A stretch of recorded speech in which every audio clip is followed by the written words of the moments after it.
বিসমিল্লাহির রহমানির রহিম। আমরা এখন পড়ব কোরিয়ার ব্যঞ্জন বর্ণগুলি। কোরিয়াতে মোট ব্যঞ্জন বর্ণ হচ্ছে 19টা। এর মধ্যে 14টা হচ্ছে মৌলিক ব্যঞ্জন বর্ণ এবং 5টা হচ্ছে যুক্ত ব্যঞ্জন বর্ণ। তাহলে 14 এবং 5 টোটাল হচ্ছে 19টা ব্যঞ্জন বর্ণ আছে। তাহলে প্রথমে আমরা পড়তেছি গিয়ক। এটার বাংলা উচ্চারণ হচ্ছে গিয়ক, আর ইংরেজিতে এখানে লেখা আছে এবং কোরিয়ান ভাষায়ও লেখা আছে। তাহলে আপনারা সহজে এটা উচ্চারণ করতে পারবেন। এই যে গিয়কটা যদি প্রথমে থাকে, একদম প্রথমে থাকে, তাহলে উচ্চারণ হয় খ। তাহলে উচ্চারণ হয় খ। নর্মালি এটা হচ্ছে গ। আর যদি নিচে যায় তখন উচ্চারিত হয় ক। এই গিয়কটা যদি নিচে যায় তাহলে উচ্চারিত হয় ক।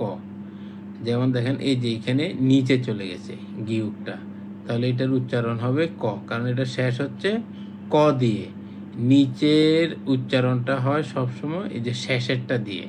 তারপরের ব্যঞ্জন বর্ণ হচ্ছে নিউন। তারপরের ব্যঞ্জন বর্ণ হচ্ছে নিউন। এই যে নিউন, যেহেতু এটা শেষেও ন আছে তাহলে এটা নয় উচ্চারিত হবে। এটা প্রথমে থাকলেও ন, নিচে থাকলেও ন, মাঝখানে থাকলেও ন। তারপর হচ্ছে দ্বিগুদ। তারপরটা হচ্ছে দ্বিগুদ, তাহলে এটা নিচে গেলে উচ্চারিত হবে ত, যেহেতু শেষে আছে ত। এখন এই যে দ্বিগুদ, এটা যদি প্রথমে থাকে, একদম ওয়ার্ডের প্রথমে থাকে, মানে শব্দের প্রথমে থাকে, তখন উচ্চারিত হবে থ। আর নর্মালি দ্বিগুদ এটা হচ্ছে দ, মানে মাঝে যদি থাকে বা শেষে থাকে তখন হবে দ, আর যদি নিচে যায় তখন উচ্চারিত হবে ত, যেহেতু এটা শেষ হচ্ছে ত দিয়ে। তারপরটা হচ্ছে রিউল। রিউল, এই যে এটা হচ্ছে র, আর নিচে গেলে হচ্ছে ল, যেহেতু শেষে ল আছে। তারপরটা হচ্ছে মিউম।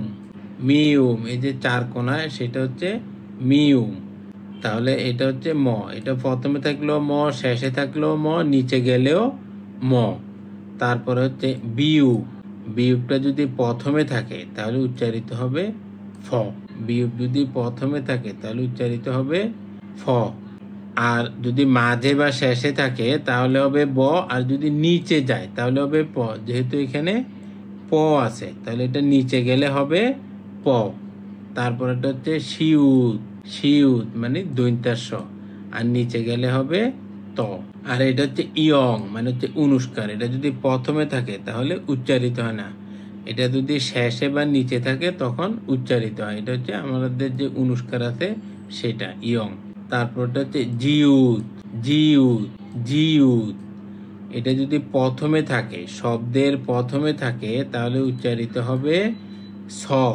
আর যেহেতু এটা জিউত, তাহলে মাঝে বা শেষে থাকলে হবে বর্গীকার জ, আর যদি নিচে যায় তাহলে হবে ত, কারণ এটা ত দিয়ে শেষ হয়েছে, তাহলে এটা নিচে গেলে হবে ত। জিউত, এই যে নিচে যদি যায় তখন এটার উচ্চারণ হবে ত। তারপরটা হচ্ছে সিউত। সিউত, এটা একই, যেহেতু প্রথমে এবং মাঝে থাকলে হবে স, নিচে গেলে হবে ত। তারপর হচ্ছে খিওক। খিওক, খ এবং ক। এই যে খিওক, এটা গ এর মতো, শুধু মাঝখানে আর একটা দাগ আছে। এই খিওকটা লিখাটা আর গ লিখাটা একই, শুধু এইখানে গিউকের নিচে আর একটা দাগ আছে, তখন হয়ে যাবে এটা খিয়ক। তাহলে যে খিয়ক যদি প্রথমে থাকে বা মাঝে থাকে তখন হবে খ, নিচে গেলে হবে ক, কারণ এটা শেষ হচ্ছে ক দ্বারা। তারপর হচ্ছে থিউত। তাহলে যেহেতু এটা ত দিয়ে শেষ হয়েছে তাহলে নিচে গেলে হবে ত, আর নর্মালি এটা হচ্ছে থ, থিউত। এবং হচ্ছে ফিউব। ফিউব, এটা আমরা যে অঙ্কে ব্যবহার করতাম পাই, এটা অনেকটা পাইয়ের মতো। তাহলে এটা যদি প্রথমে থাকে তাহলে হচ্ছে ফ, নিচে গেলে হবে প। আর এটা হচ্ছে হিউত, মানে হচ্ছে হ। হিউটটা হচ্ছে হ। তাহলে এইটুকু আপনারা ভালোভাবে দেখবেন। এটা হচ্ছে মৌলিক ব্যঞ্জন বর্ণ। এই 14টা হচ্ছে মৌলিক ব্যঞ্জন বর্ণ। এখন আমরা পড়ব যুক্ত ব্যঞ্জন বর্ণ। যুক্ত ব্যঞ্জন, যেমন এখানে আপনারা পড়ছেন গিয়ক একটা, আর যখন এটা যুক্ত হবে তখন এটা উচ্চারিত হবে সাং। তখন এটা উচ্চারিত হবে সাং। সাং মানে হচ্ছে যুক্ত।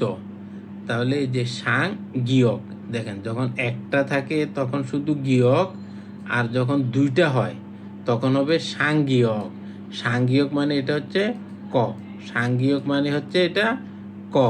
এই যে এটা যখন একা থাকে তখন সেটা হচ্ছে দ্বিগুত, আর যখন দুইটা হয়, দুইটা দ্বিগুত হয় তখন সেটা হবে সাং দ্বিগুত।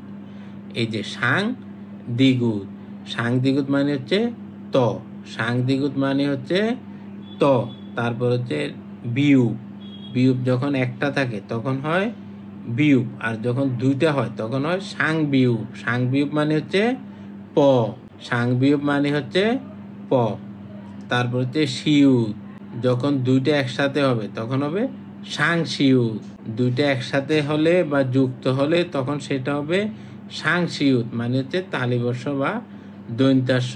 আর যে জিউত, এটা যদি দুইটা একসাথে হয় তখন হবে সাং জিউত। নর্মালি যদি একটা থাকে তখন সেটা হচ্ছে জিউত, আর যখন দুইটা থাকবে তখন হবে সাং জিউত। সাং জিউত মানে হচ্ছে চ, সাং জিউত মানে হচ্ছে চ। আপনারা এটা ভালোভাবে মুখস্থ করবেন, তাহলে পারবেন। আল্লাহ হাফেজ।